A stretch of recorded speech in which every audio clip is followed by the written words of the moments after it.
Hey, this is Pat, and today we're checking out the all-new Icon Elsinore Helmet. So for those of you counting, the Elsinore is going to be the first and only modular within Icon's line, meaning that you can take the front chin bar and actually lift it up to get some more airflow. You can remove it if you want to go full 3/4 helmet option, which I'll show in a little bit, but you have the option to lift that up. But this is going to be the latest option within Icon's line, and it's an homage to early MX riders with the dust guards in the front and a little bit of a goggle style look to it. But the one thing I want to point out, and it's very important that Icon also points it out, when it comes out of the box, it's going to have sticker on the side, sticker across the shield, that this is just a dust guard. This is not designed to have any impact protection or anything like that. So it's basically a 3/4 helmet with a peak with a dust guard attached to the front. And you can really tell because there's no button to actually lift up the chin bar. It actually just lifts up on pressure alone. So just keep that in mind if you're looking at this option from Icon. They're going to have some dope graphics, as Icon always does within this lid. But I like that they're looking back and taking a look at older helmets and giving them a modern twist. We saw that with the Airflight helmet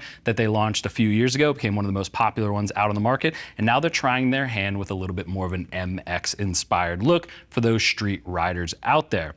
So before I get too long-winded in any of the overall features, let's talk about some of the quick facts about the Elsinore. Now, this is an FRP, or a fiber resin composite main construction, except for the dust guard. That's just going to be polycarb, so that is just a plastic chin guard, but the rest is going to be that fiber resin composite. We've seen that in things like their Airframe Pro and a few other helmets, so we know that shell. That is a very trusted material and one that they like to use. And one of the things I like, I don't know if you can really pick it up on camera, there's a lot of dimpling built into this solid colorway. I really like what Icon is doing with some of their matte colors and really pushing the limits of the overall shell design. You do get 3 shell sizes, with small is one size, medium and large is another, and extra large all the way up to 3 extra large is going to be that 3rd shell size. It is DOT only. When you're looking at the weight, it's 3 pounds, 6 ounces in a size medium. Again, I think that's a key part of them using the polycarb in the chin bar. It's much more lightweight. There's not, a mechanical closure system. There's not a latching system. So they are ditching a lot of that weight up front.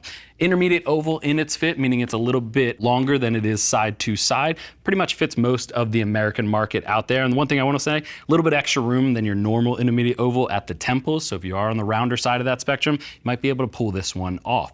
I will say though, if you have any questions about sizing, we do have a how to size and buy your helmet guide. If you're buying your first helmet, or if you just have questions on overall fit, make sure you take a look at that. Price point is around $275 for the solid colorways, and we're going to see increases in graphics as they come out, increase in price as Icon and most helmet companies do out there. But again, taking a look at the helmet and kind of just walking through all the features, the one thing I really wanted to drill home is that chin bar. It is not, even though it has the appearance of a modular helmet, it lifts up like a modular helmet, that is just a dust guard. So keep that in mind. It is really like a 3/4 helmet with a little bit of protection from the wind or any dust or anything like that when you're out there riding. Looking at the chin bar as well, you'll see it does have a ventilation at the front. It's actually split into 6 sections, and you open and close it via a tab on the interior of that dust guard. So you're going to get good airflow going through. If you need more airflow, go ahead and remove the chin guard or just lift it up, and you'll have as much airflow as you could possibly get within this helmet. So you got that chin bar vent up top. You do also have 2 sliding vents hidden underneath of the peak.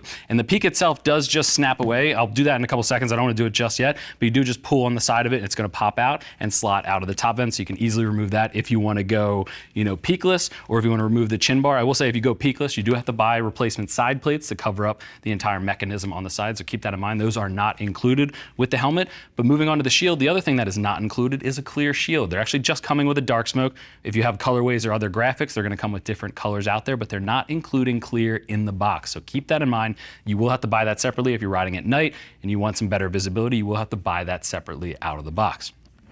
Spinning around to the rear, you do have 2 exhaust vents up top. There's not many channels in the interior, which we'll show you when we get to the inside of the helmet, but you do have 2 exhaust channels up top as well. Looking at the side of the helmet, you do have these plates at the side. That's going to be for Icon's Helm Link Bluetooth system, which is Sena powered. So you can go ahead and screw those in. Battery goes into the back if you want to add that on as an accessory on the side. One thing I did want to show though is what I was talking about at the side. When you go to remove the peak, you actually just snap it out. It's a pretty loud snap. You do that on both sides, and then the top just pulls out of the vents. If I can get it to actually cooperate, just pulls out. It's just sitting in there with a couple of tabs, and like I said, the sides do just snap out. That's where you're gonna get a good glimpse of that side mechanism. At the side, it's not robust or anything like that. And honestly, in order to remove it, you just pull it all the way up and it snaps off. Again, you get a better look at the interior of it. Just being a dust guard, the shield is snapped into place. But again, if you want to run a clear shield, you're gonna have to add that on as an accessory on the side. See if I can do this in real time up here and snap this in so you can get a good look of what it would look like with that. In order to put it back on, you just line up all of the holes and make sure that it snaps into place.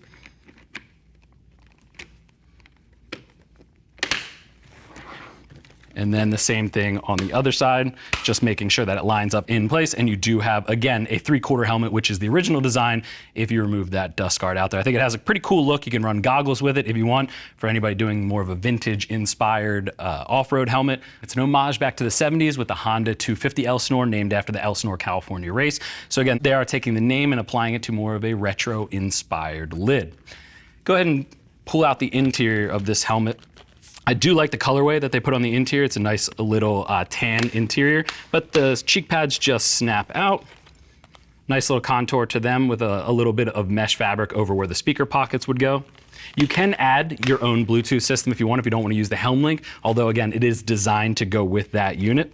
But if you look at the side, you do have speaker pockets on each side. They're about 43 millimeters, again, designed for the Icon Helm Link, but 43 is big enough that you can fit most universals from Sena or Cardo if you want to bring your own Bluetooth to the table. I'll go ahead and remove the top liner.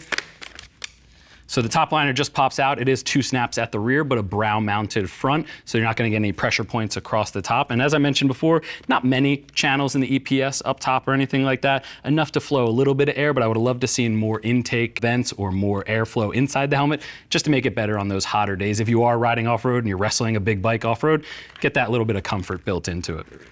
But there you have it. That's the Icon Elsinore helmet. Again, Icon's homage and their first modular style helmet, although I will say not having a protective impact protection at the chin doesn't make it really a modular, but an homage to the 70s MX bikes of old, even with the name coming from one of the Honda bikes in the past. But if you have any more questions, feel free to click that info button. That's going to take you over to the product page where you can read other rider reviews and see what other riders are saying about the all-new Elsinore. If you still have questions after that, or if you have questions on sizing, feel free, reach out to our customer service team. They're all riders, happy to help you get set up for your next ride. I want to thank you in joining me and taking a look at the all-new Icon Elsinore helmet. I'm Pat. I'll see you in the next video.